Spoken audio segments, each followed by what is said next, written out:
All right. In the cloud, did you do it in the cloud? Yes. Yes, yes. Ok, perfect.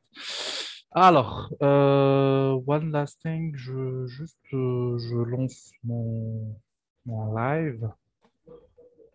Sorry. Ah,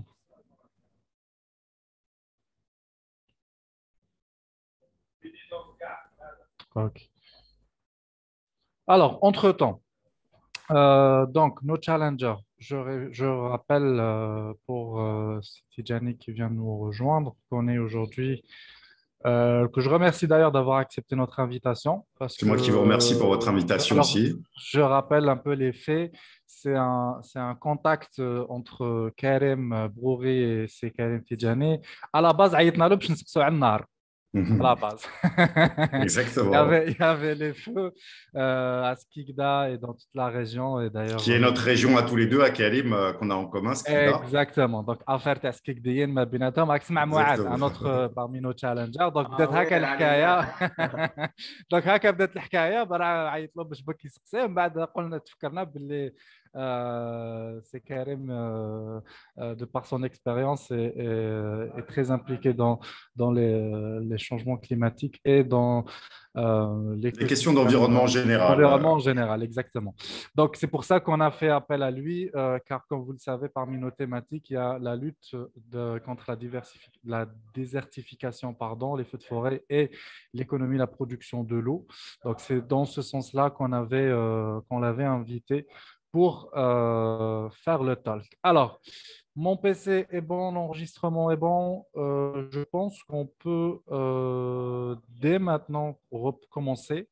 Donc, comme d'habitude, vous avez donc 35 minutes, pardon, D'accord. 45 minutes de talk et on enchaînera avec 15 minutes des questions de nos challengers et mentors qui sont avec nous dans le Zoom. Encore une fois, je rappelle à tous les participants, si vous avez des questions, vous pouvez les poser dans le chat ici ou sur le groupe WhatsApp et on se fera un plaisir de les poser à c'est Karim qui est avec nous. Karim, je drop le mic et à toi la salle virtuelle, la piste virtuelle. Donc, إليك الخط. تفضل. Super. Alors, attends, il faut que j'ai accès à mon bureau pour partager. OK. Base.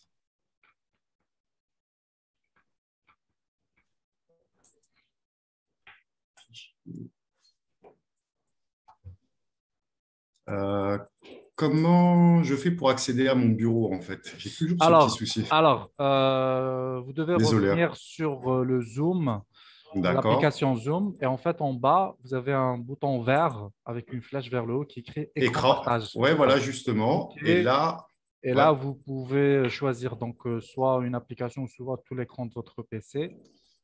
d'accord. C'est Et bon. Et vous justement, cliquez, je partage. Voilà, là, on commence à voir votre écran. Par super. contre, on voit votre navigateur. Est-ce que c'est bien ça Voilà. ou là, vous vouliez afficher autre chose? Voilà. Voilà, Alors, mais c'est pas encore bon. Asma Blaql. Là, on voit juste la fenêtre de votre navigateur. d'accord. Vous ne voyez pas encore mon PowerPoint. Voilà. Donc, Pourtant, ce moi, qu'il je le faut, vois. ouais, alors ce qu'il faut faire, c'est arrêter le partage et relancer D'accord. le partage. Par contre, il faut Ah, choisir tout d- l'écran de votre PC. d'accord. Normalement, c'est bon. Ben, si c'est bon, en Je ne sais principe. pas, est-ce que vous voyez mon... Là, oui, là, c'est bon. Yes, yes, yes. Génial. All good. Alors, en fait, je me suis dit que pour une fois, on allait parler d'écologie et d'environnement. Bon, déjà, tout d'abord, je vais me présenter rapidement. Je m'appelle Karim Tedjani. On peut dire que je suis écologiste algérien. Ça fait à peu près un peu plus de 10 ans que je m'intéresse à ce sujet. J'ai d'abord commencé par créer le premier site sur l'écologie et l'environnement d'Algérie qui s'appelle noiraalgérie.com. Nouara, c'est en hommage à ma grande-tante, qui est une femme rurale justement de Skikda, parce que j'ai appris énormément de choses en matière d'écologie et d'environnement, notamment à travers nos traditions et à travers vraiment ce que j'appellerais la nature algérienne au sens propre comme au figuré. Alors, j'avais envie aujourd'hui de vous parler d'environnement, mais pas seulement forcément comme vous l'auriez peut-être attendu, c'est-à-dire la petite fleur, il faut sauver la planète, ce genre de choses qui sont intéressantes. Mais en fait, entre un écologiste et un environnementaliste, justement, il y a peut-être cette petite différence. C'est que nous, les écologistes, en fait, on s'intéresse à l'environnement, pas seulement dans ce qu'il est de la nature ou notre relation avec la nature, mais je pense qu'il faut bien comprendre que l'environnement, d'abord, et celui de l'être humain, c'est la technologie, les outils, et que cette relation entre les outils et la technologie vont conditionner aussi sa relation avec la nature. Alors, pour commencer cette présentation, j'avais envie justement de vous raconter une petite histoire. Et cette histoire, en fait, c'est celle de mon héros, en fait, parce que je pense que tout le monde a eu un héros dans sa vie. Et moi, c'était un berger, en fait, un berger du nord-est de l'Algérie, Gerbes Nadja, pour les gens peut-être qui connaissent. Et cet homme, ce berger, en fait, je peux dire que c'est un de mes mentors avec Noara en matière d'écologie. Et une des dernières conversations que j'ai eues avec cet homme, eh bien, qui était un homme assez laconique, hein, en général, il parlait, quand il parlait peu, il parlait par proverbe la plupart du temps, ce qui m'a beaucoup servi, moi, en ayant fait des études de lettres. J'ai beaucoup appris avec lui.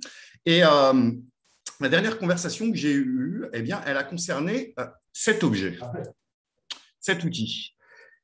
En fait, Shaib el-Hadi, c'est comme ça que je l'appelais, ou Khalil Hadi, la dernière fois que je l'ai vu, je vais avoir 18 ans, il m'a interpellé, il m'a demandé de venir dîner avec lui pour le dernier soir, et il m'a fait la requête suivante. Il m'a dit, écoute Karim, tu sais, moi je sais très bien que tu as vécu en France toute ton enfance, tu es né en France, et je t'ai jamais rien demandé. J'ai même eu plus l'impression que souvent, c'est toi qui venais chercher des choses chez moi, plus que moi, j'avais besoin de te demander des choses. Mais cette fois-ci, tu vas devoir me rendre service parce que j'ai un problème, ma montre est tombée en panne. Et seul toi peux me ramener ce genre de montre. Parce que vraiment pour lui, ce qui était important, il a tout de suite insisté, il m'a dit, surtout ne me ramène pas une montre comme celle que tu tiens à ton bras, parce que moi, ce que je veux une montre que je puisse retourner, excusez-moi, que je puisse remonter moi-même.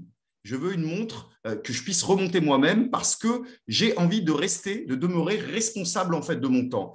Et j'ai remarqué en regardant les montres en fait des gens comme toi que justement peut-être que dans le monde dans lequel tu viens, dans le monde dans lequel tu vis, où je ne suis jamais allé mais je pressens beaucoup de choses à propos de ce monde, notamment en observant ces montres, je pense que la responsabilité est peut-être de moins en moins au goût du jour.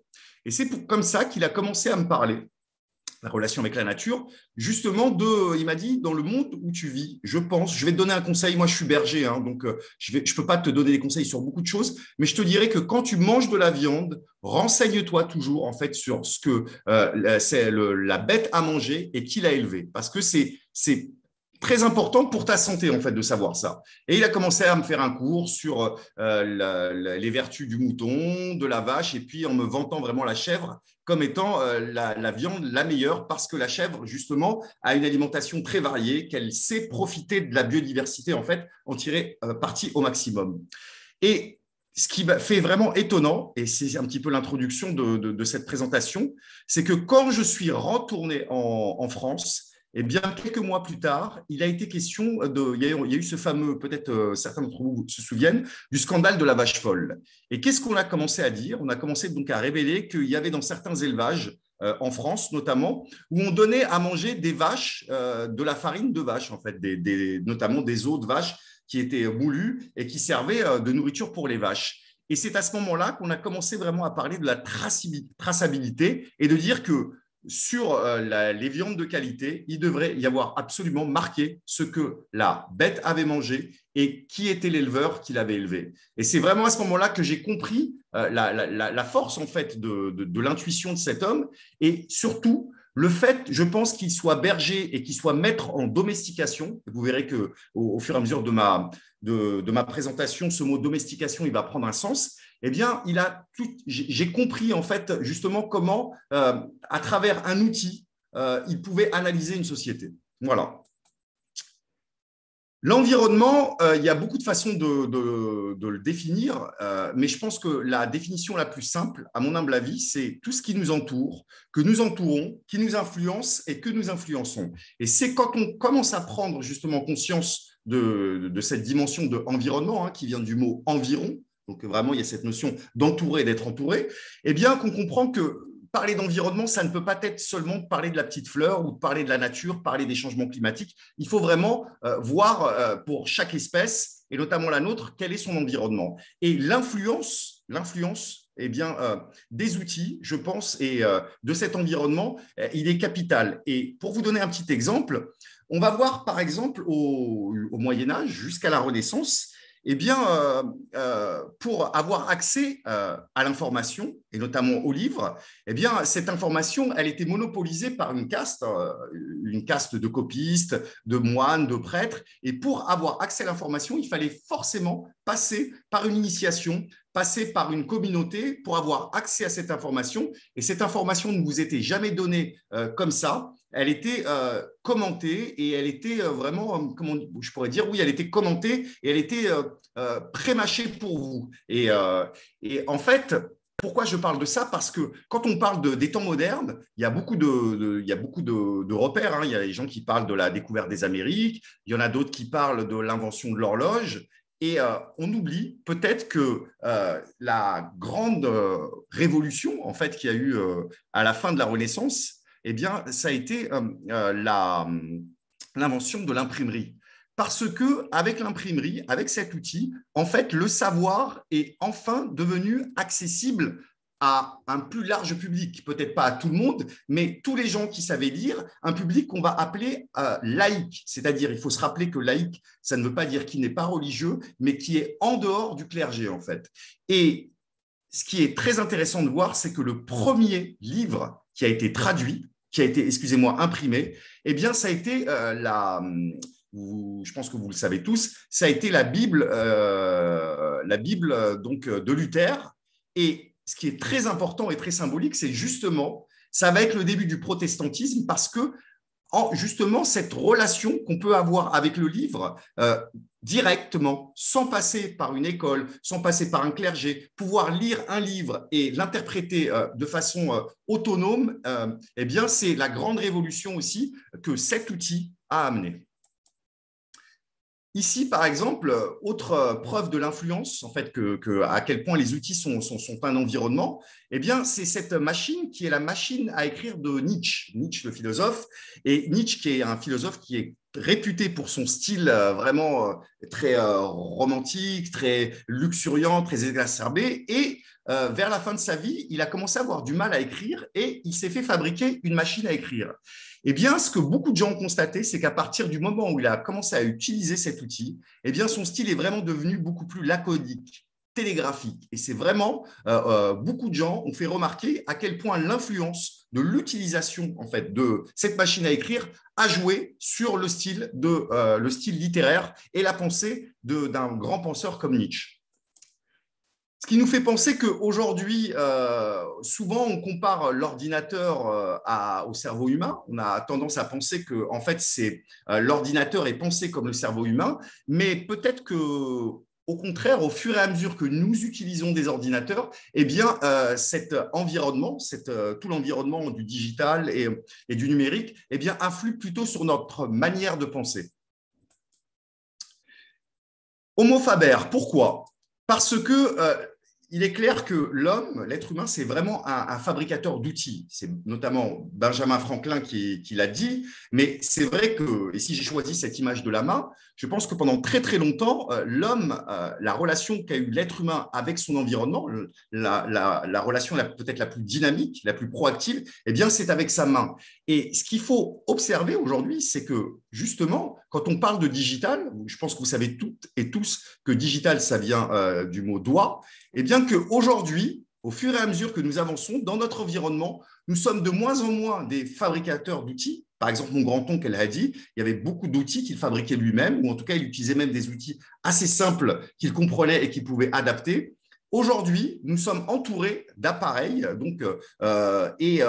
cette main, elle prend la dimension du doigt et nous devenons de plus en plus consommateurs d'appareils. Et cette relation, en fait, de consommation d'appareils, on verra tout à l'heure ce que c'est un appareil, elle influe forcément sur notre relation avec la nature et sur nos besoins en ressources naturelles et surtout sur le fait que nous réalisons de moins en moins, en fait, l'impact de l'utilisation de tous ces appareils sur notre environnement physique. Il faut voir aussi, pareil, que on a, pour un petit peu situer historiquement l'homme, et notamment à partir dès la préhistoire, eh bien, on le situe par rapport aux outils. Les premiers outils, ça a été bien entendu la pierre, et on voit bien qu'au fur et à mesure de l'évolution et des outils, quand on arrive au néolithique, en fait, il y a, je pense, la première grande révolution industrielle, en fait. Rappelez-vous que industrie, ça veut dire, c'est pas forcément les usines, ça fait référence à la fabrication, en fait, la fabrication humaine. Et ce qui est très intéressant à voir, c'est qu'avec le néolithique, en fait, l'être humain découvre la domestication, en fait, de la nature. Et cette domestication, elle passe notamment par l'agriculture et par l'élevage. Et rappelons-nous que domestication, ça vient du mot domus, qui veut dire la maison. Et c'est ce qui peut nous laisser penser, c'est une question que je laisse en suspens et peut-être à laquelle nous répondrons tout à l'heure. Qui, au final, a domestiqué qui?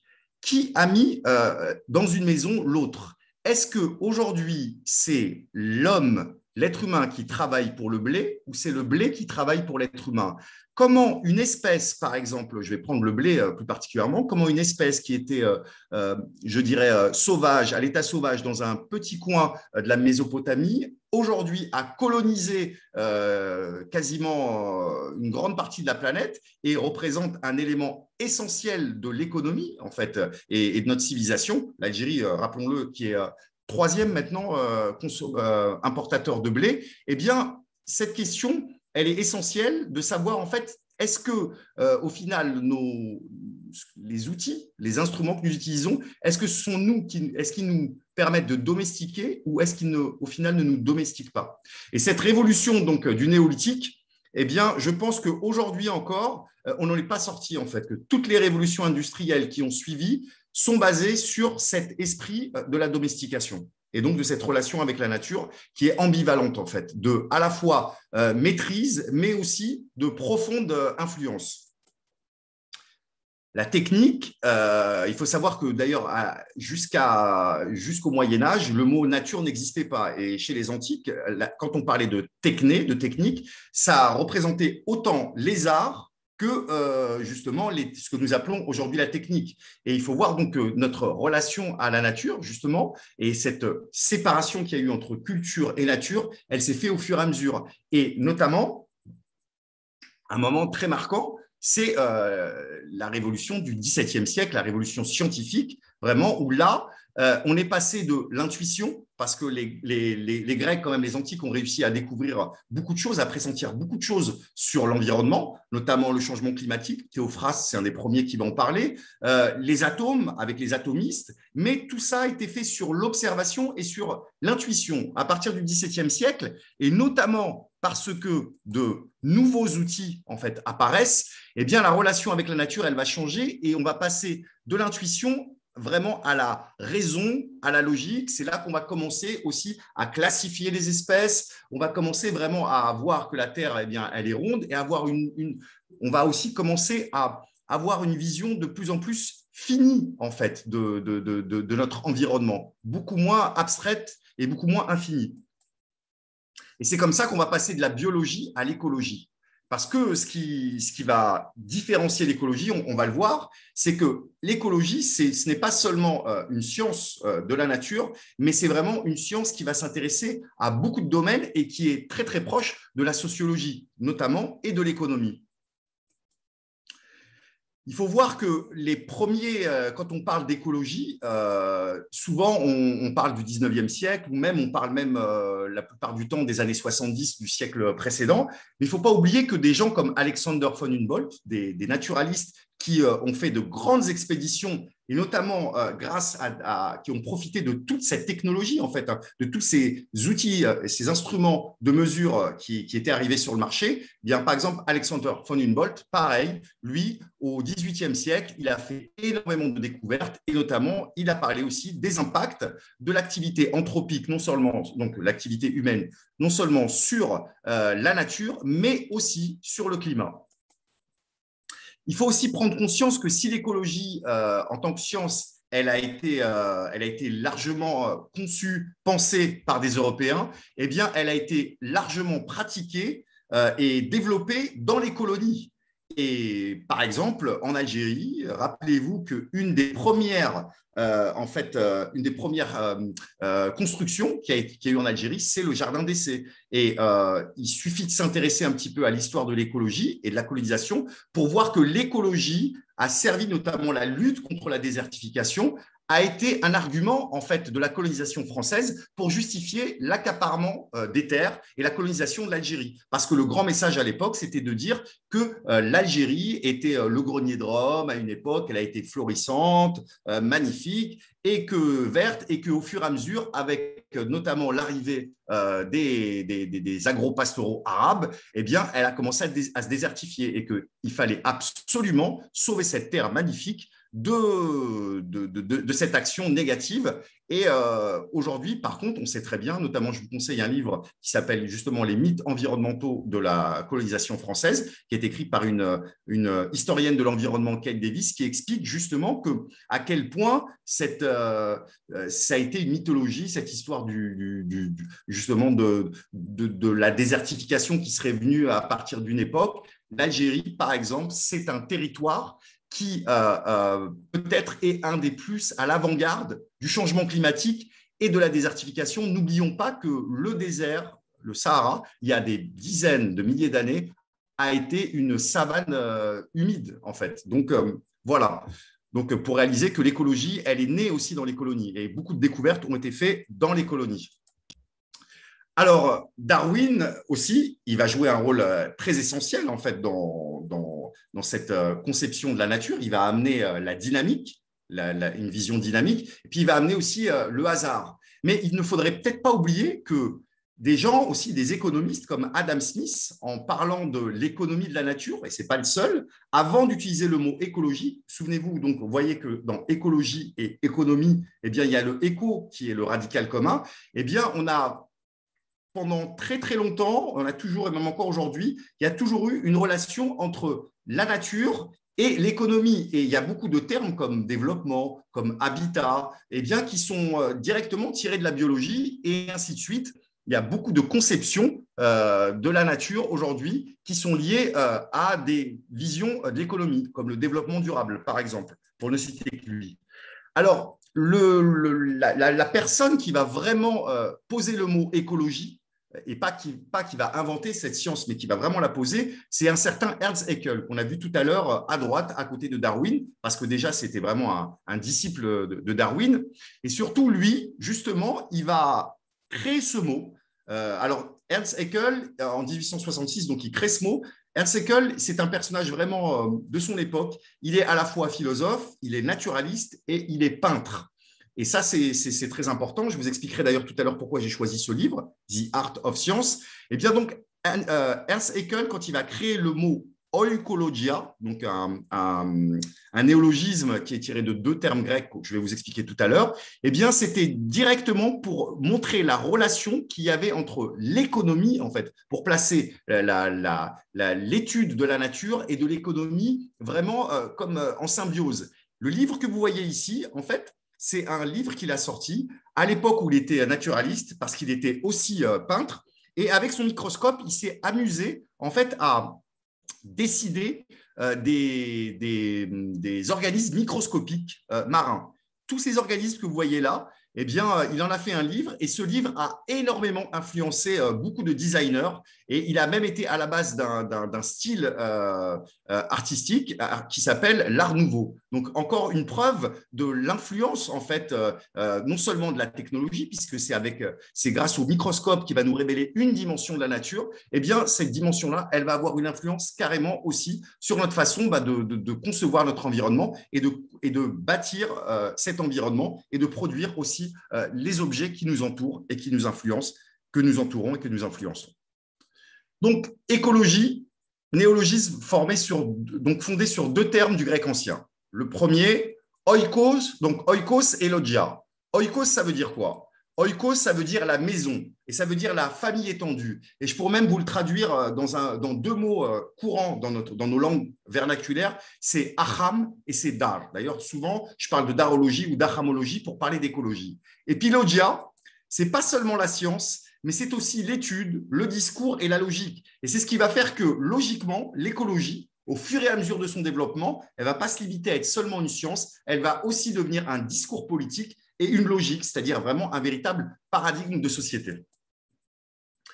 Ce qu'il faut se rappeler aussi sur Hans Haeckel, c'est que c'est un disciple de Darwin, mais aussi que c'est un adepte et fervent promoteur du monisme. Et le monisme, en fait, c'est un courant de pensée, je dirais presque une religion scientifique, qui a joué un rôle très important à cette époque et qui a joué un rôle important aussi dans notre conception aujourd'hui de la nature. C'est cette idée de sortir en fait du dualisme et du pluralisme des anciens et de dire qu'aujourd'hui, on pourrait appeler ça comme el-wahidiyya, c'est-à-dire qu'il y a vraiment un principe qui régit tout l'univers, et ce principe se décline, mais l'univers n'est qu'un, il est entier, il est une seule chose. Et c'est ce qu'on va retrouver dans l'idée d'écosystème. Écosystème qui a été créé, c'est un terme qui a été posé en 1935, comme vous voyez, l'écologie, elle fait son bonhomme de chemin. Et ce qui est intéressant, c'est que l'écosystème aussi, il faut vraiment le comprendre comme une économie. Oikosnomia, gestion de la maison. Une économie dans le sens où un écosystème, c'est un lieu où se partagent de l'énergie, des informations, des transferts d'énergie, des transferts d'informations, et il y a toutes ces interactions, en fait, puisque l'écologie, il faut comprendre que ce qui va la différencier de la biologie, c'est que l'écologie, elle s'intéresse d'abord aux habitants et aux interactions entre les habitants d'un même écosystème, et pas seulement à une seule espèce. Et cette notion d'écosystème, en fait, elle est directement liée avec aussi les découvertes des systèmes et on peut dire qu'elle participe vraiment aujourd'hui à beaucoup de manières de penser, que ce soit dans l'économie, que ce soit de concevoir la nature. Et on voit de nouveau à quel point notre environnement est un tout. Rappelons-le, et je vais le rappeler encore, cette écologie, elle a progressé, elle a évolué vraiment grâce à l'apport de tous ces instruments de mesure. En voici quelques-uns. Et vraiment, il faut comprendre que cette relation que nous avons avec la nature, eh bien, elle est directement liée avec les outils qui nous entourent et qui nous influencent. Si je continue cette pensée, on va voir comment on est passé aussi de la météorologie aux sciences du climat. Parce que la différence entre la météorologie et la climatologie, elle est assez simple. La météorologie, elle fait on va dire des pronostics à une échelle beaucoup plus locale et dans un laps de temps beaucoup plus court, en fait. Alors que la climatologie, elle a une vision justement holistique, donc holistique écosystémique. Et la climatologie, elle est capable de concevoir donc, le climat à l'échelle globale et sur bien plus que des décennies, voire même des siècles. Eh bien, on est passé de ces sciences, donc de la météorologie à la climatologie, notamment avec l'invention de l'ordinateur. John von Neumann, ce n'est pas un des seuls qui a influé sur l'invention de la climatologie, mais c'est un de ceux qui, à l'époque, avait créé un ordinateur qui s'appelait JONIAC, qui avait vraiment besoin de tester son supercalculateur. À l'époque, c'était un supercalculateur. Aujourd'hui, il est guère plus puissant que le processeur d'un vieux Nokia. Mais en tout cas, à l'époque, il s'est intéressé au climat parce qu'on était en période, donc là, on est dans les années 50, au sortir de la Deuxième Guerre mondiale. Et à cette époque de guerre froide, en fait, eh bien, les Américains, comme les Russes, ont disséminé des sondes météorologiques un petit peu partout à travers la planète à un tel point que le flux d'informations était vraiment très important et ils avaient besoin de pouvoir le traiter en fait en flux direct et vraiment John Neumann a proposé justement de mettre son supercalculateur au service de la climatologie et c'est comme ça qu'on a commencé avec d'autres expériences à concevoir les premiers modèles en fait de climatique. Et il faut comprendre que s'il n'y avait pas eu l'introduction de l'ordinateur et de l'intelligence artificielle, on serait totalement incapable de comprendre, de percevoir en fait eh bien, ce que c'est le climat et l'impact des changements climatiques sur notre existence et les risques que nous encourons justement, et plus particulièrement en Algérie. Rappelons-le que je le disais tout à l'heure, l'Algérie en fait est vraiment à l'avant-garde en fait des impacts de ces changements climatiques pour le meilleur et pour le pire. Je dirais plutôt pour le pire, mais aussi pour le meilleur. Nous le verrons à la fin de cette présentation. Donc aujourd'hui, l'intelligence artificielle, dans notre relation avec la nature, elle joue un rôle essentiel. D'ailleurs, un rôle qui fait qu'aujourd'hui, on est de bien plus en relation avec une nature virtuelle qu'avec une nature tactile, avec une nature physique. Mais aussi, cette intelligence artificielle, elle nous a permis vraiment de modéliser et de comprendre énormément de choses sur la nature, au point que cette révolution numérique, elle est aussi importante que la découverte, je veux dire, Internet, par exemple, est aussi importante que la découverte eh bien, de l'imprimerie. Et aujourd'hui, l'ordinateur joue un rôle essentiel dans notre vision de l'environnement et dans notre façon de le concevoir et de le maîtriser eh bien, autant que l'arrivée du microscope. Pour finir, enfin presque pour finir, on va vraiment, puisqu'on a parlé d'outils, on va voir que, en fait, et ça je pense que c'est important quand on s'intéresse à la technologie, je pense que beaucoup d'entre vous le savent déjà, mais on va faire un petit rappel sur un petit peu la différence entre certains outils. Et ça, cette différence, elle est essentielle aussi dans notre relation à la nature, en fait, et notre relation à l'environnement.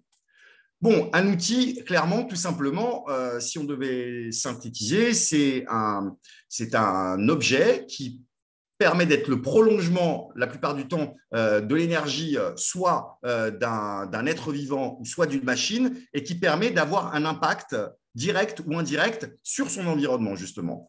Et parmi ces outils, nous avons l'instrument. L'instrument, en fait, qui n'est pas seulement que l'instrument de musique, l'instrument, ce qui va le caractériser, comme outil, c'est que l'instrument, il est forcément au service de l'utilisateur. C'est-à-dire que si on reste dans l'exemple de l'outil, de l'instrument de musique, excusez-moi, eh bien, pour construire un luth ou pour construire un violon, il faut forcément, un luthier doit forcément savoir jouer de cet instrument, mais aussi prendre l'avis d'un violoniste ou d'un joueur de luth. Et même, on sait que les grands musiciens ont toujours des instruments qui sont créés pour eux. Et c'est ça l'importance, en fait, de l'instrument, c'est que l'instrument s'adapte à l'utilisateur et ce n'est pas l'utilisateur, en fait, qui s'adapte à lui. Bien entendu, il y a une incidence à jouer d'un instrument. Et puis, si on étend ça à autre chose que l'instrument de musique, un instrument, c'est toujours un outil qui va permettre de développer votre créativité et surtout qui va se concevoir avec vous, en fait. Et ça, je pense que c'est quelque chose de très important et que je pense qu'un monde où il y a plus d'instruments que d'appareils, on va voir ce que c'est l'appareil, c'est un monde aussi qui aura une relation avec l'environnement beaucoup plus sain.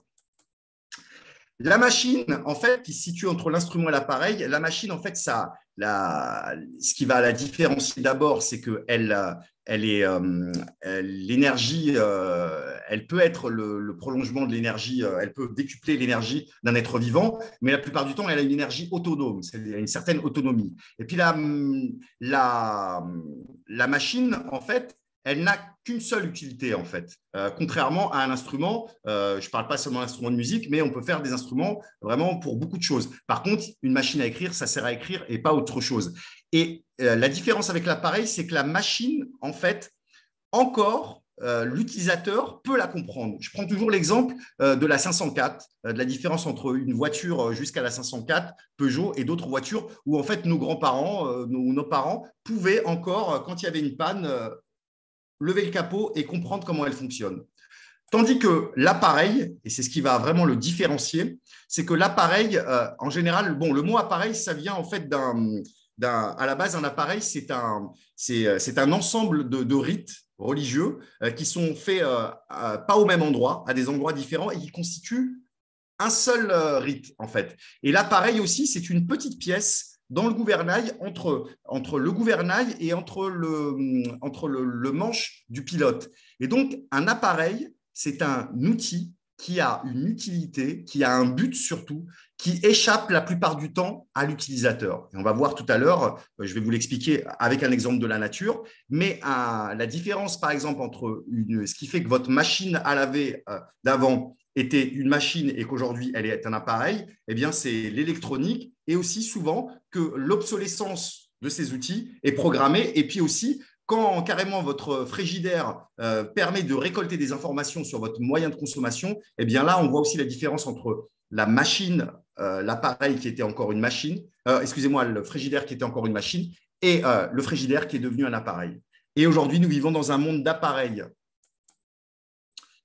Végétal, pourquoi? À votre avis,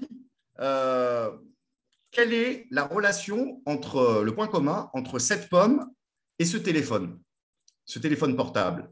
Je pense qu'il y a beaucoup de gens qui vont penser à Apple.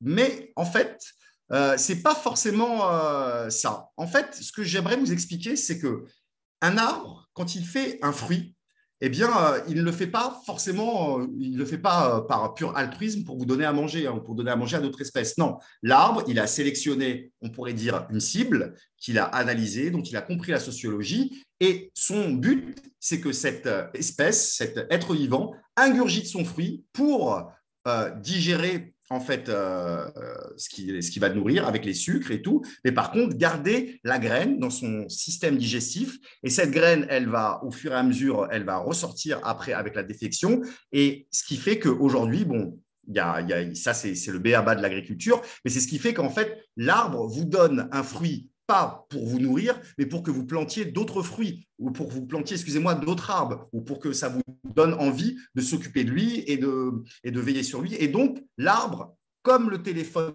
portable, puisque le but du téléphone portable, ce n'est pas seulement de vous permettre de téléphoner, mais c'est aussi de collecter vos informations, de vous garder le plus longtemps possible connecté pour vous analyser, vous comprendre et mieux vous domestiquer. Eh bien, on voit qu'aujourd'hui, en fait, souvent, on parle du monde numérique dans lequel on est complètement coupé de la nature. Eh bien, moi, je pense qu'au final, eh bien, les arbres et on va dire, le monde de la GAFA pensent de la même manière. Ils pensent végétal. Conclusion. Quelle technologie pour quel environnement? Parce que c'est ça, en fait. Si on veut parler d'environnement aujourd'hui et si on veut s'intéresser à notre relation, je répète, avec la nature, il faudrait peut-être voir d'abord quelle technologie on va faire appel, en fait.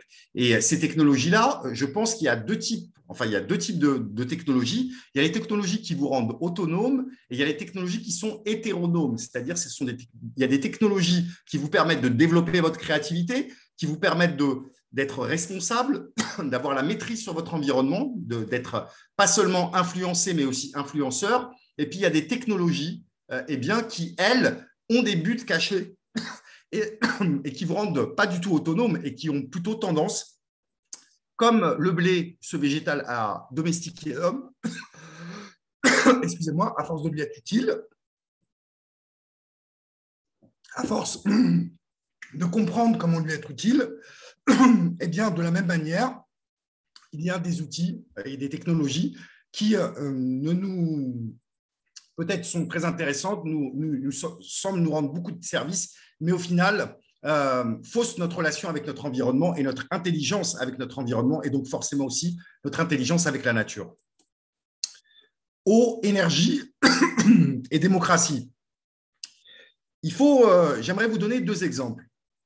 À propos de l'eau, déjà, il est clair que si on prend nos sociétés, la plupart du temps, par exemple les sociétés nord-africaines, démocratie et eau sont liées. Hein. On parle des Fougara, par exemple, mais il y a énormément de systèmes en fait, de démocratie et d'échanges qui ont été liés à l'eau.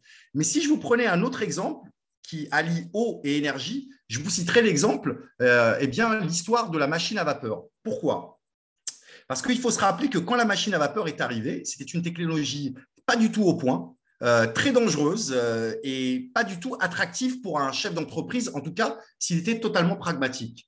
Mais beaucoup d'industriels, pourquoi ils ont investi sur la machine à vapeur à ce moment-là et ont été prêts à prendre des risques, en fait, eh bien, c'était pour obtenir une certaine autonomie. Pourquoi? Parce que juste avant l'arrivée de cette invention, eh bien, la plupart des usines, elles étaient dépendantes des cours d'eau, en fait. Et quand elles étaient dépendantes des cours d'eau, elles étaient dépendantes aussi des populations qui vivaient dans ces cours d'eau. Et donc, pour ces industriels, en fait, à chaque fois que ces populations voulaient faire la grève ou elles avaient un moyen de pression. C'est d'ailleurs ce qui s'est passé aussi avec le charbon. Quand on voit que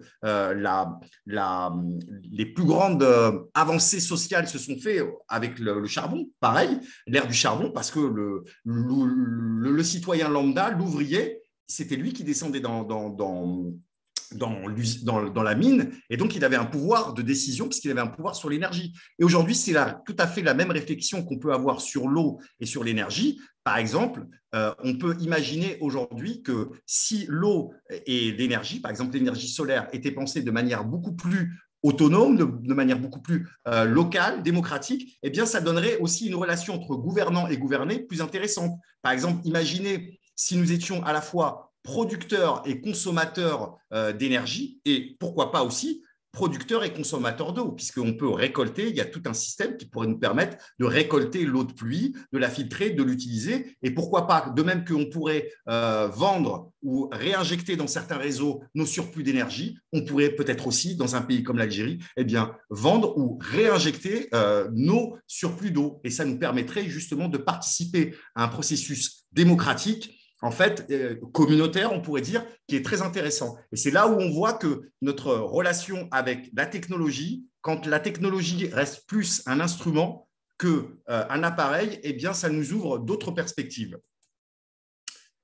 Pour finir, je vais vous rappeler un peu le sens de l'économie, parce que et quelle est sa relation avec l'écologie. Donc, écologie, le discours, la logique de la maison, en fait, oikosnomia, la gestion de la maison. Il faut se rappeler que Aristote, quand il a parlé d'oikosnomia, il a séparé quelque chose, en fait. Il a dit que la crématistique, qui est l'art d'acquérir des richesses, eh bien, n'était qu'une partie de l'économie. Et que si l'économie n'avait pas pour but le bien-être de la cité, le bien-être commun, l'intérêt commun, et qu'elle se basait seulement sur la crématistique, eh bien, cette économie, elle était faussée. Et aujourd'hui, on peut aussi considérer que notre vision de l'économie, elle est un petit peu à l'image de notre vision de la technologie, et forcément, elle influe sur notre relation avec la nature, avec notre environnement, et puis avec certaines ressources comme l'eau et l'énergie.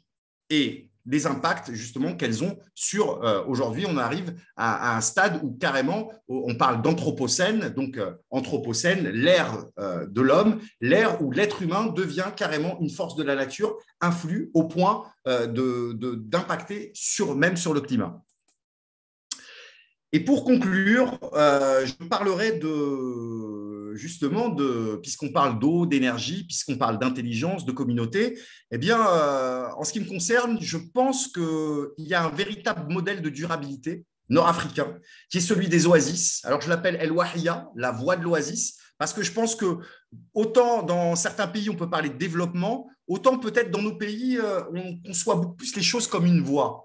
Et cette voie, en fait, la voie de l'oasis, c'est pas seulement une voie, il faut voir l'oasis pas seulement comme une palmeraie, ou pas seulement comme un espace fermé, ou seulement comme l'oasis dans le sud. Non, la voie de l'oasis, c'est le génie justement de nos ancêtres, où qu'ils soient, que ce soit dans les montagnes de Kabylie ou bien dans le sud ou dans la steppe, souvent, ils ont dû faire en sorte de faire beaucoup avec peu. Alors qu'aujourd'hui, nous sommes dans une logique totalement différente, qui est celle du dévorement durable. Nous ne faisons pas grand-chose avec beaucoup. Et on peut voir vraiment que quand on s'intéresse à cette conception donc, de l'oasis, cette idée de l'oasis, qui est à la fois un espace de pause et de dynamique, parce qu'une oasis toute seule, sans la route des caravanes, elle ne représente rien. Une oasis toute seule qui n'est pas connectée avec d'autres oasis, elle ne représente rien. L'oasis, c'est aussi un espace qui est à la fois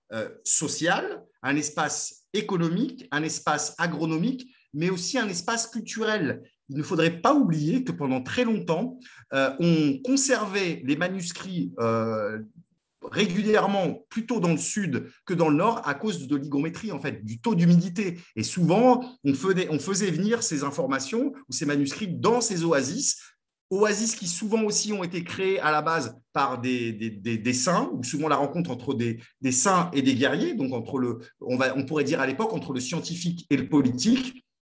Voilà, il y a beaucoup de choses à dire, mais je suis persuadé qu'aujourd'hui, à l'ère du changement climatique, à l'ère où on parle vraiment de sobriété heureuse dans d'autres coins de la planète, d'ailleurs Pierre Laprie, qui est l'auteur de cette expression, qui a reprise d'Ivan Illich, qui est l'austérité conviviale, eh bien, aujourd'hui, vend l'oasis, notre culture en France, parle d'agroécologie, et alors que nous, en Algérie, en Afrique du Nord, un petit peu partout, nous avons tendance à mépriser et à oublier que peut-être se rappeler que le développement chez nous s'est souvent fait pas seulement du nord vers le sud, mais aussi du sud vers le nord et qu'il y a un cercle vicieux, vertueux, excusez-moi. Le cercle vicieux, c'est le développement durable. C'est aujourd'hui justement, si on veut parler de désertification, eh bien aujourd'hui, en important. Parce que, par exemple, quand on parle de désertification, la plupart du temps, on va parler de l'avancée du désert. L'avancée du désert, c'est peut-être une des expressions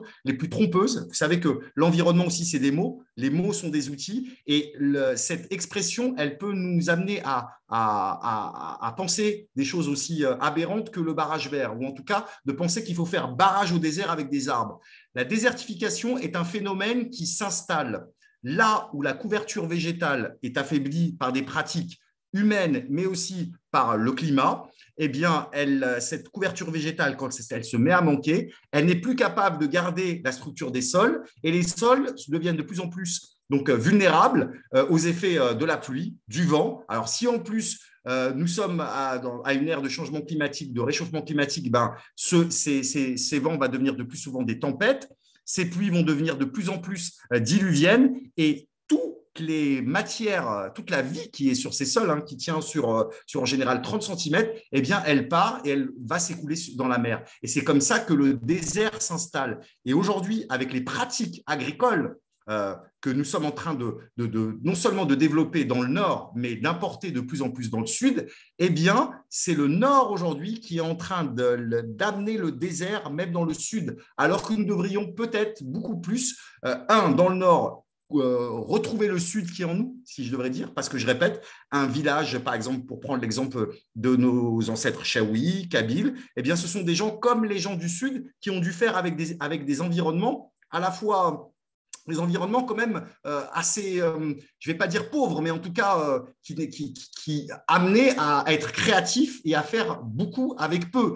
Dans le Sahara, en fait, dans l'oasis, ce génie-là, il a juste explosé, il s'est développé parce qu'il y a eu des contraintes. C'est les contraintes qui ont fait que cette intelligence, elle a été développée au maximum. Donc, ma conclusion, c'est ça. Peut-être qu'aujourd'hui, l'oasis des temps modernes, en fait, et notamment en Afrique du Nord, ça serait en fait une oasis où il y aurait beaucoup plus de technologies qui nous rendraient autonomes, des technologies qui nous mettraient en relation directe avec la nature et pas seulement des relations digitales, mais vraiment tactiles, manuelles. Et puis aussi une communauté, un retour de ce que j'appellerais la Tejamaqratia, en fait, ces comités en fait, de villages qui pourraient être justement où le citoyen est à la fois donc, gouvernant et gouverné. Et puis, cette idée de sobriété, je ne dirais pas heureuse, mais en tout cas de sobriété créatrice. Voilà, donc je vous remercie pour votre attention. J'espère que cette présentation qui peut-être n'a pas été, n'est peut-être pas selon votre attente de ce qu'on aurait pu dire sur l'environnement et la biodiversité, eh bien, vous intéressera. Je conclurai même en parlant de biodiversité qu'aujourd'hui, il y a des chercheurs en Algérie qui s'intéressent vraiment à nos espèces en fait locales ou nos espèces qui se sont adaptées, vernaculaires, rustiques pour beaucoup.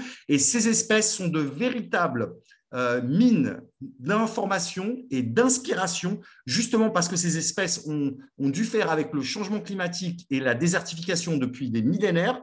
Et à l'ère de la désertification à l'échelle mondiale et à l'ère des incendies à répétition, à l'ère du changement climatique, il faudrait vraiment essayer de comprendre beaucoup de choses, notamment nos forêts, les forêts méditerranéennes, qui sont souvent, tant que les incendies ne sont pas répétés de façon trop récurrente, eh bien, elles sont des véritables usines de résilience et carrément ont assimilé le feu dans leur manière de se régénérer, en fait. Il ne peut y avoir, en fait, j'en discutais encore hier avec un ami forestier, agronome forestier, la forêt méditerranéenne, sans le pâturage et sans les incendies, ne serait pas ce qu'elle est. Seulement, comme dit, et si je conclurai là-dessus le principe d'Hippocrate, tout est remède, tout est poison, seule la dose fait le remède ou le poison. Je vous remercie beaucoup pour votre attention et je suis à votre écoute maintenant pour si vous avez des questions à me poser. Merci beaucoup, Monsieur Tidjani. C'est avec grand plaisir. Alors, donc, pour les questions, donc n'hésitez pas à les poser sur le chat. Déjà, on a la première question de Nawel qui est est-ce qu'il existe des systèmes ou des moyens modernes pour faire une cartographie de la biodiversité au sud algérien? Oui, il en existe. Mais pourquoi cette question alors? Nawel, je pense que tu peux ouvrir ton micro. Hein. Oui. Bonjour monsieur, merci beaucoup pour votre Bonjour.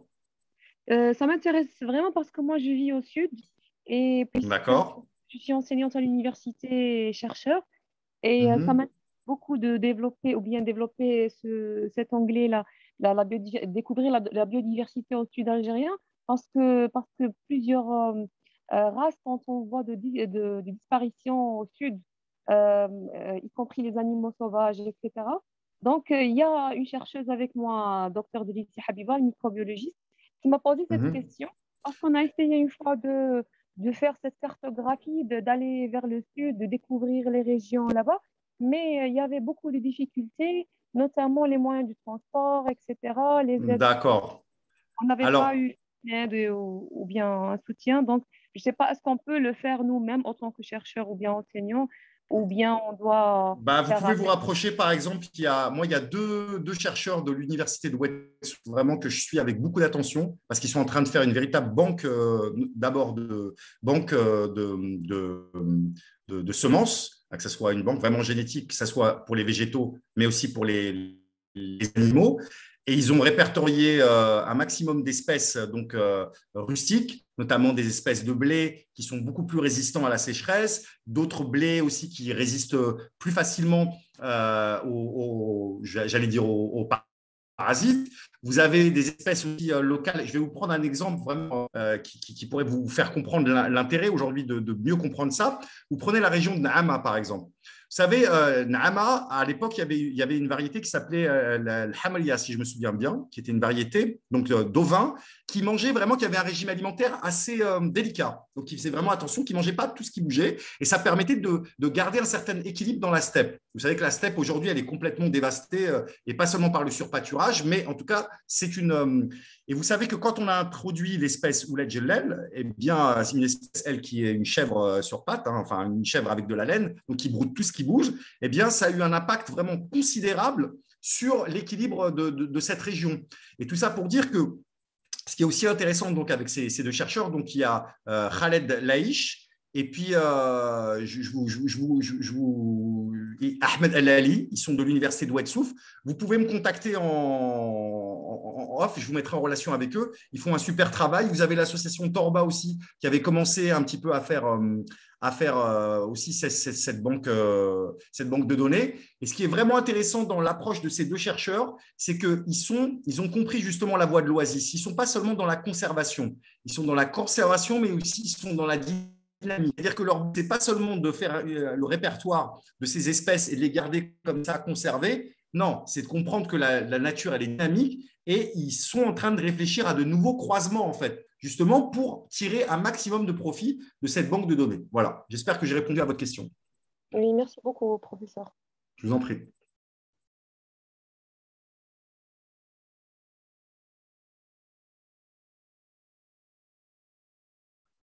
Voilà, est-ce qu'il y a d'autres questions? Oui, je suis en train de voir. Alors, pour l'instant, il n'y a pas d'autres questions. Donc, n'hésitez pas encore de poser vos questions.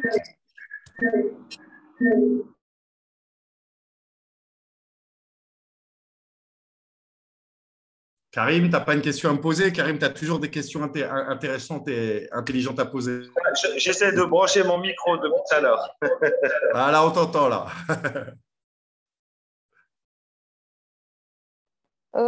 Professeur, j'ai une autre question, si vous permettez.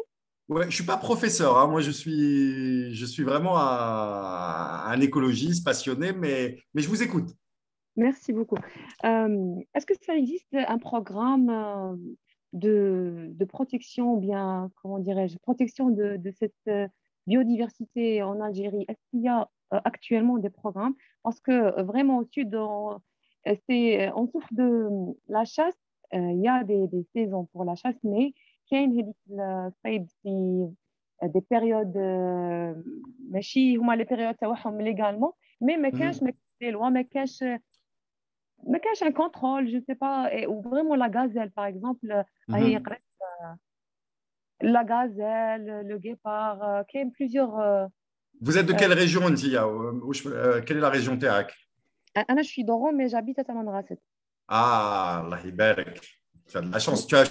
Vous avez choisi en plus le bon moment, parce que vous savez qu'avec les changements climatiques, là, il y a quelque chose qui s'inverse. Et Tamanrasset, au fur et à mesure, ça va être vraiment peut-être l'endroit le plus agréable, le climat le plus agréable de l'Algérie, alors que le nord, ça risque. On prévoit que le nord va presque avoir le climat de Ouedsouf dans 10-20 ans. Espérons que, pour une fois, la science aura tort. Oui, il y a des programmes, mais c'est toujours la difficulté, en fait, c'est qu'il ne suffit pas qu'il y ait des programmes, il faut les appliquer. Je vais vous donner une image comme ça, simple. Moi, je dis toujours, il faudra passer l'esprit à Moul Ars à l'esprit du Moul Dar. Ça veut dire qu'aujourd'hui, si vous voyez comment on prépare un mariage, et ben, Algérie, on a un peu tendance, ces programmes, à les penser un petit peu comme des mariages. Ça veut dire on fait des événements, on fait des choses sur des périodes assez éphémères et on ne pense pas à ce qui va se passer après. Et puis après, il y a quelque chose de très, très important qui n'est pas assez pensé, c'est justement la darologie, c'est-à-dire la sociologie, l'anthropologie. Les habitants locaux, la chasse, c'est quelque chose qui est dans leur gène aussi. Il faut comprendre, il faut pouvoir leur faire comprendre pourquoi il faut repenser la chasse. J'ai un exemple comme ça, vous parlez, dans la région, si je me souviens de Renchla, il y a un jeune homme qui était un chasseur et qui, à un moment, a une révélation. Il s'est intéressé à la photographie, il a posé son fusil et il s'est mis vraiment à la photo. Et par la photo, il a réussi au fur et à mesure à sensibiliser les gens de sa ville. Et vraiment, il a réussi à convaincre beaucoup de gens de repenser la chasse autrement, en fait. Parce que, voilà, il y a des programmes qui existent, mais pour l'instant, malheureusement, ils sont très, très durs à appliquer. D'accord, merci. Merci, c'est très clair.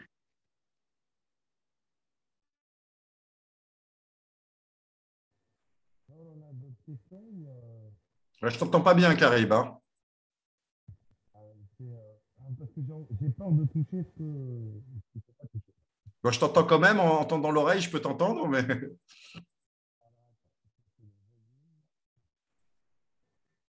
Alors, normalement, là, tu m'entends mieux. Ouais, là, on t'entend mieux. Ouais. Ouais. Bon, déjà, un plaisir de t'avoir avec nous, Karim.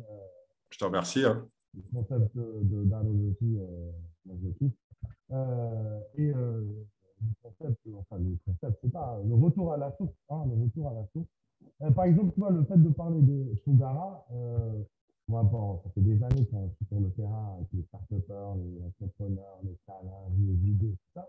Et beaucoup travaillent sur l'irrigation intelligente. On a même eu avec nous un talk avec l'équipe d'Alitech qui ont développé des technologies autour de ça dans l'optimisation de l'irrigation. Et à chaque fois, je leur dis, quand même, merde, vous pouvez vous casser la tête à un moment donné à nous faire l'algorithmie de la Fougara. Parce que la Fougara en soi, enfin, les Fougarettes en général, c'est pas la technologie en elle-même de l'irrigation qui est extraordinaire ou qui est particulière, mais c'est surtout la gestion. C'est-à-dire c'est l'algorithme. C'est comment comment le temps est calculé par rapport le rationnement par le temps. En fait, un rationnement par le temps qui est fait de la division de l'eau, comment l'eau circule. Moi, j'étais, on a toujours le bureau à Bichat, et donc j'ai été la dernière fois, je suis passé vite fait à Boucaï, où c'est des grands problèmes, hein, parce que par exemple, mon micro n'est pas très clair. Alors attends, je vais essayer de trouver une solution. Tu me donnes le casque? Je t'entends en tout cas. Attends, je vais changer de casque, ça va aller mieux.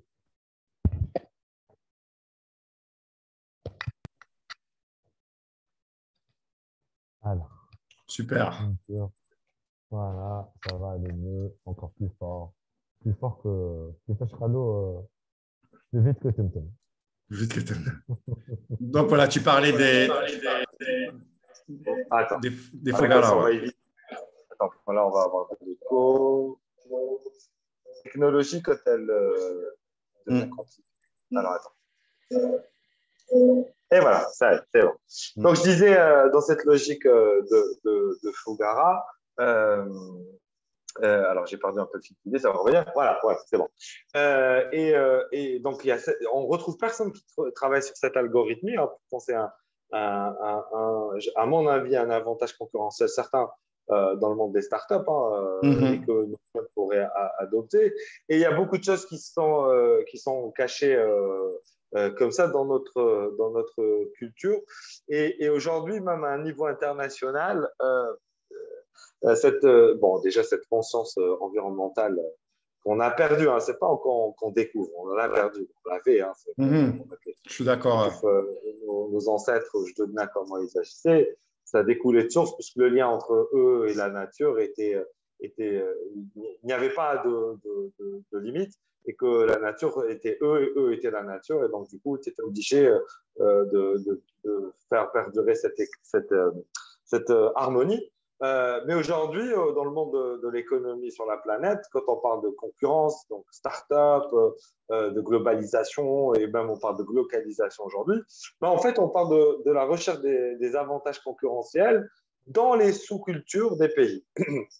Et en fait, c'est dans ces comportements culturels que nous avons et que la Fogara est un comportement. On aurait pu parler aussi dans la musique de Lille. On a plein de choses très spécifiques comme ça dans la région qui font en sorte que si demain des gens s'y attardaient, comprenaient la mécanique et la remettaient à la sauce de la technologie moderne, c'est tout, forcément, ce sera un avantage concurrentiel.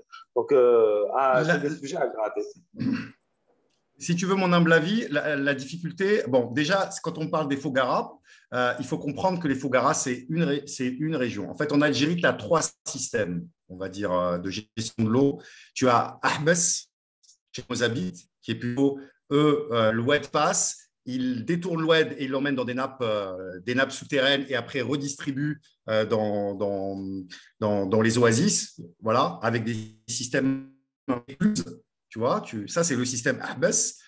La Fogara, c'est un système en fait, qu'on a retrouvé même dans l'Antiquité d'Amérique du Sud. Tu vois, les Aztèques, les Mayas, il y avait déjà des Segias, il y avait ce genre de choses. On la retrouve en Perse, parce qu'on va dire la Fogara et Ahmes, c'est des systèmes qui sont locaux chez nous, mais qui ne sont pas endémiques.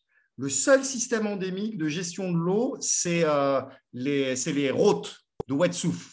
Tu vois, les rôtes, c'est un autre système encore. C'est mettre le palmier directement, tu vois, creuser et le mettre directement dans la nappe et le laisser se servir tout seul. Et qui donne d'ailleurs, on dit le ba'ali, parce que justement, c'est un peu l'hydroponie avant l'heure. C'est l'idée de laisser en fait le palmier se servir lui-même en fait, tu vois. Ça, on va dire, ce sont les 3 esprits en fait de la gestion de l'eau chez nous. Mais la difficulté en fait, tu sais, ce qui nous pose problème pour moderniser tout ça, c'est que, par exemple, Fogara, moi, j'ai eu pas mal de discussions. J'ai fait d'ailleurs un diwan de l'environnement sur le Fogara. Et le Fogara, sans le système de l'esclavage, il y a quelque chose qui manque. En fait, ce que je vais t'expliquer, c'est que nos ancêtres, aujourd'hui, sur le truc qu'on doit travailler, c'est sur, tu sais, le fameux principe de Lavoisier de la transformation. Rien ne se perd, tout se transforme. Et il y a quelque chose qui se conserve. Et ce truc qui se conserve, en fait, il faut le transformer autrement. Ça veut dire qu'aujourd'hui, ce qui fait que nos traditions, elles ont été largement combattu. Hein. Je veux dire, après l'indépendance, il y a eu toute une idéologie, c'est de l'Algérien moderne, qui doit absolument avancer, lutter contre le féodalisme, le patriarcat, tout ce genre de choses.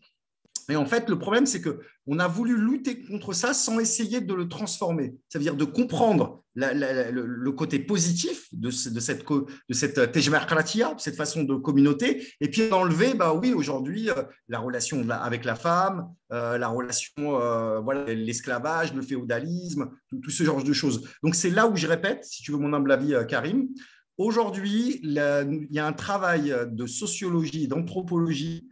S'il n'est pas fait, on ne pourra pas créer notre propre modèle de modernité. Parce que, en fait, la différence entre nous et d'autres pays, c'est que nous, notre terreau, il a été lessivé. Il a été lessivé par des vagues successives, tu vois, des vagues de destruction, par des opérations aussi comment dirais-je, d'amnésie. Je finirai juste là-dessus. Je pense que tu connais très bien le style néo-mauresque. Je pense que tu connais aussi très bien le style néo, comment on l'appelle dans le sud, c'est le néo, j'ai oublié, j'ai un trou. Mais en tout cas, beaucoup d'Algériens, tu sais, quand ils se baladent, ils voient des monuments, des maisons, et ils ont l'impression que c'est des trucs qui datent de super longtemps, qui datent de leurs ancêtres et tout. Mais une fois que tu as l'œil un petit peu affûté, par exemple, quand tu regardes à Oued Souf, quand tu regardes une maison de Oued Souf, tu sais si c'est une maison qui date de la période coloniale ou si c'est une maison qui date de la période antérieure. Pourquoi ? Si tu sais avec le dôme, s'il est rond et il est carré comme ça, et que, par exemple, ces maisons, elles sont avec plusieurs dômes, sache que c'est traditionnel. Parce que nous, avant, les pièces à Oued Souf, elles étaient faites justement avec sous des canevas de ces tailles de dômes. Les Français, quand ils sont arrivés, qu'est-ce qu'ils ont fait ? Eux, ils ont fait de forme, tu sais, genre, on va dire, je ne sais pas si pas rectangulaire, mais en tout cas allongée. Ce qui leur a permis, eux, de faire des pièces dans toutes les tailles qu'ils veulent. Tu prends Degletenor.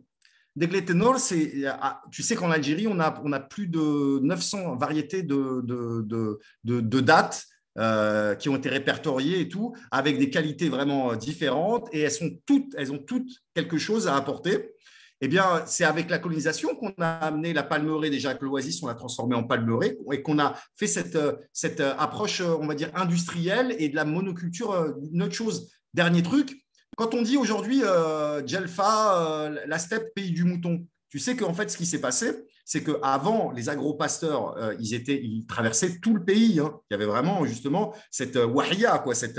Et quand les colons sont arrivés et qu'ils ont enlevé en fait, les meilleures terres et les meilleurs parcours à ces nomades, ils se sont recroquevillés dans la steppe. Alors que la steppe, à la base, c'est juste un endroit où on fait naître les agneaux. Tu vois, aujourd'hui, par exemple, ce modèle qui est en train de… En fait, quelque part, la désertification, c'est pas avec un barrage vert que tu vas la combattre. C'est aussi en comprenant la sociologie et l'anthropologie de ces nomades et en comprenant quel traumatisme ils ont subi. Donc, aujourd'hui, nous, entre vous, entrepreneurs, nous, chercheurs, on doit travailler justement à proposer un nouveau modèle de modernité qui sera ni, allez, je vais exagérer, qui sera le juste milieu entre le chapelet et la bouteille de whisky. Voilà, je conclurai comme ça. Le champomy. Le champomy, ouais, voilà. C'était un peu de provoque, comme je sais que tu aimes bien la provoque. Non, moi je suis spécialiste. Non, mais c'est ce que je dis très souvent, ça peut nous mener vers un débat qui va durer des heures et des heures. Bien sûr. Et il faut qu'on accepte qui nous sommes. Et alors, je disais ça avant-hier, j'étais invité par le ministre des startups pour présenter ce que nous faisons à la délégation nigériane qui venait du Nigeria. Et j'ai expliqué qu'un jour, j'avais fait une intervention il y a quelques années où j'étais invité aussi par les hauts dignitaires du pays. Et j'aime bien parler avec les images, ça doit venir de mes ancêtres, les bergers. Et je leur dis, vous savez, quand on est au pays des rats, et que nous sommes des rats, et qu'un jour, tu as un de nos rats devient notre président, notre chef. OK. Et ce rat, il se met à se prendre pour un aigle. Et il se met à nous parler avec la langue des aigles. Nous, les rats. on ne comprend plus cet aigle qui se prend, enfin, c'est ce rat qui se prend pour un aigle. Et on se est tous perdus. Donc, tout commence par accepter que nous sommes des rats. Alors, moi, je suis dans la provoque. Hein. Alors, en plus dit, en le disant,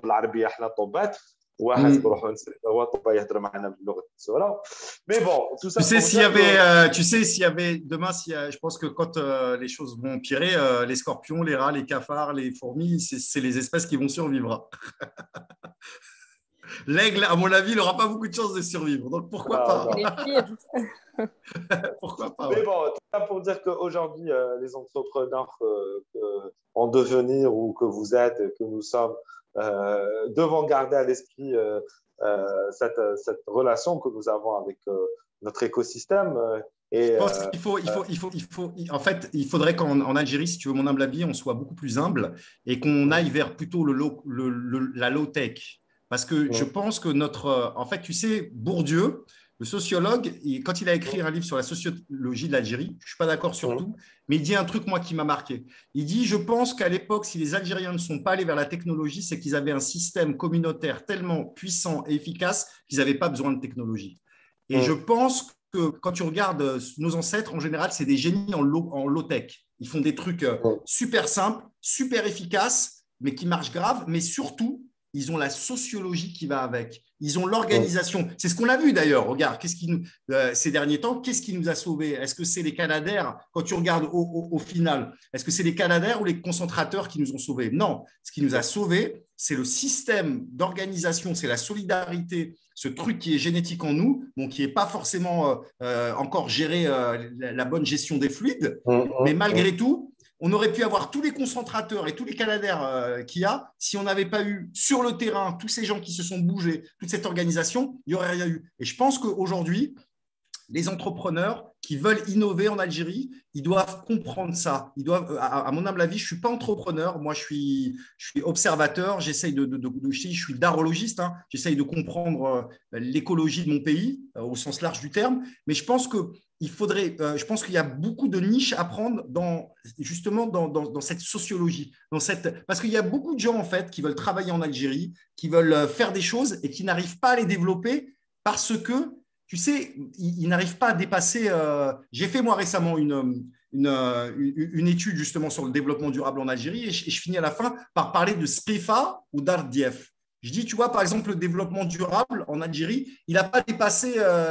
allez, il est rentré à SPEFA, maintenant il est fait d'ARDIEF, mais il n'est pas encore rentré à Wastadar. Parce que, comme il n'a pas su s'identifier, les Algériens ne l'ont pas encore identifié comme un élément qui a pris le temps d'être mouldar, de les comprendre, ça ne marche pas. Et c'est pour ça que je répète, aujourd'hui, quand vous lancez des produits en Algérie, quand vous voulez innover, faire des choses et tout, il faut que vous soyez affûtés sur justement cette énergie. Parce qu'aujourd'hui, en fait, les Algériens, c'est ce que je pense, l'avenir, c'est quoi? Tu vois, aujourd'hui, cette solidarité de l'urgence, je pense que l'Algérie, elle deviendra un pays moderne quand quand cette solidarité, elle sera plus celle de l'urgence, mais celle du développement durable, justement. Quand tu pourras arriver, toi, et dire, voilà, moi, j'ai une idée géniale pour améliorer le quotidien des gens et tout le monde donnera de l'argent. Et plus les gens, tu vois, participeront parce qu'il faut sauver un mec qui est sur le point de mourir. C'est ça, à mon avis, la transformation de l'Algérie de demain.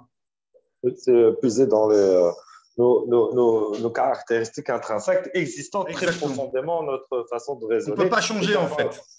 Oui, non. Tu as parlé de Bourdieu. On ne peut pas changer dès le moment où, en plus, on n'a pas compris qui on est. Exactement. Et on ne peut changer que si on se mélange à d'autres. Exactement aussi. C'est mécanique. Donc, pour l'instant, vu comme on est, c'est pas demain la veille. Mais tu as parlé, il y a même un autre, quand j'ai dit Max Weber, Karl Marx, quand il est passé en Algérie, lui aussi a été étonné par notre système social existant à l'heure.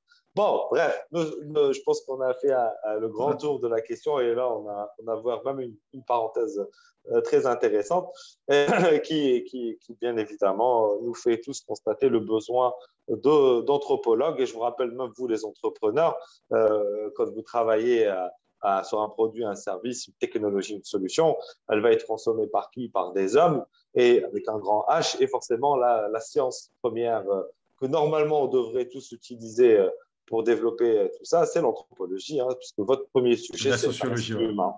Et voilà. Donc, on est en manque chronique d'anthropologues, de sociologues et d'historiens pour nous faire prendre. Et j'espère qu'on prendra conscience au fur et à mesure avec tout ça. Pourquoi pas des start-upers de l'anthropologie et de la sociologie. Tout est possible. Voilà, je ne sais pas, est-ce qu'on a d'autres questions? Sinon, je pense qu'on peut laisser nos jeunes aller travailler sur cette dernière ligne droite avant leur pitch de demain après-midi. Donc, c'est la dernière ligne droite, moins de 24 heures. Donc, Nour, qu'est-ce qu'on fait? Tu es là, tu es toujours connecté ou on t'a perdu avec la connexion de Nour? Je pense qu'on a perdu Nour. Oui. On a perdu Nour. Oui. Ok, Nana. Alors, je rappelle Karim, Nana, c'est allé à Béchar. Et voilà, ça y est, je me suis rappelé. Et à Béchar, la dernière fois, j'avais été à Boucaïs. C'est ce que j'allais dire tout à l'heure et je conclurai sur ça. Boucaïs, c'est un des villages, enfin des petites villes de la wilaya de Béchar. Elle doit être à peu près aller à 45 minutes, quoi, une cinquantaine de kilomètres vers la frontière marocaine. Et Boucaïs, c'est connu aussi, il y a son ancien Qsar. Et aussi, en fait, c'est là-bas où ils sont en train de développer un peu l'aquaculture. Et elle a été basée sur les rivières qui viennent du côté marocain. D'accord. Des montagnes du Rif et qui redescendent et elles les alimentent. Alors, bien évidemment, c'est tout un sujet qui est très… Alors, en ce moment, avec tout ce qui se passe avec le Maroc, c'est des sujets très, très sensibles parce que, bien évidemment, on a fait des trucs qui n'ont aucun sens. Toi, baser ton aquaculture sur des rivières qui sont alimentées par des montagnes qui sont de l'autre côté de la frontière et forcément, vu la rarification de l'eau, on fait des retenues. Comme nous, on fait des retenues, tout le monde fait des retenues. Forcément, les Marocains ont fait des retenues. Et donc, ces rivières et ces cours d'eau commencent à s'assécher. Or qu'on a une nappe souterraine extraordinaire, mais tu vois, d'où ce ralota, le débat et tout ça, et t'as l'Orsal, qui est juste à côté, qui est plus, ça va, il n'est pas super délabré. Et à l'intérieur, les rigoles d'eau, hein, t'as l'adduction d'Ursal à l'ancienne, et où tu vois encore de l'eau limpide avec des poissons, des mini-poissons, tranquille, qui est là depuis et nous, de l'autre côté, en train de, oui, les Marocains, mais quand je te dis à 500 mètres, hein, alors ça, le truc qui fonctionne toujours, les palmiers qui sont toujours là, et ça. Bon, bref, tout ça pour dire que parfois, comme tu disais, on rentre dans des délires, on veut faire des choses compliquées et on oublie la simplicité qui est une solution durable. Est une solution durable avant tout. Voilà, donc Nour, je crois que tu nous as rejoint. Je t'ai vu te connecter. Oui, j'avais perdu la connexion. Je viendrai avoir Internet. Oui. C'est bon. Donc nous, je pense que je vais laisser le dernier mot à Karim, mais je pense qu'on a fait le tour de la question. Donc encore une fois, Karim, merci beaucoup d'être avec nous. Et j'espère que nos challengers ont profité et surtout ont appris à te connaître. Et maintenant qu'ils te connaissent, vous connaissez une référence sur le terrain algérien et même de Rive qui pourra vous orienter, répondre, discuter, débattre, brainstormer avec vous. Je pense avec grand plaisir. Voilà. Eh ben moi, mon mot de la fin, c'est je tiens vraiment à féliciter toute l'équipe de Brenco parce que justement, en homme de terrain et en observateur, je suis un petit peu ce que vous faites.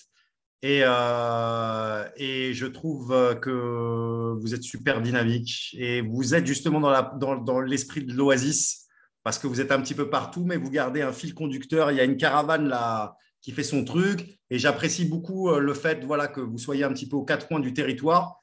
Continuez vraiment et j'espère qu'au fur et à mesure, on vous donnera les moyens de faire des trucs encore plus, des projets encore plus, on va dire, durables, encore plus… mais là, vous êtes en train de créer un noyau et une pépinière vraiment de talents qui va, je l'espère, faire en sorte que ces jeunes, ils vont rester, peut-être que la prochaine génération, on ne sait pas, hein, on verra quand les frontières vont se réouvrir, il risque de voir le grand vide, mais moi, je suis vraiment confiant quand je vois tous ces jeunes talentueux, ces jeunes talents. Juste pour finir, n'oubliez jamais qui vous êtes. C'est comme ça que vous saurez vraiment qui vous deviendrez. Et je vous souhaite une bonne soirée. Et je vous dis à bientôt. Merci beaucoup. Bye bye, je vous laisse. Merci beaucoup, monsieur. Merci beaucoup. Merci. Merci. Vous m'entendez? Oui. Ah, super. Alors, merci beaucoup, monsieur Tidjani. Je vous en prie. Donc, alors. Donc, normalement, on va enchaîner sur les pitchas blancs, Nanas.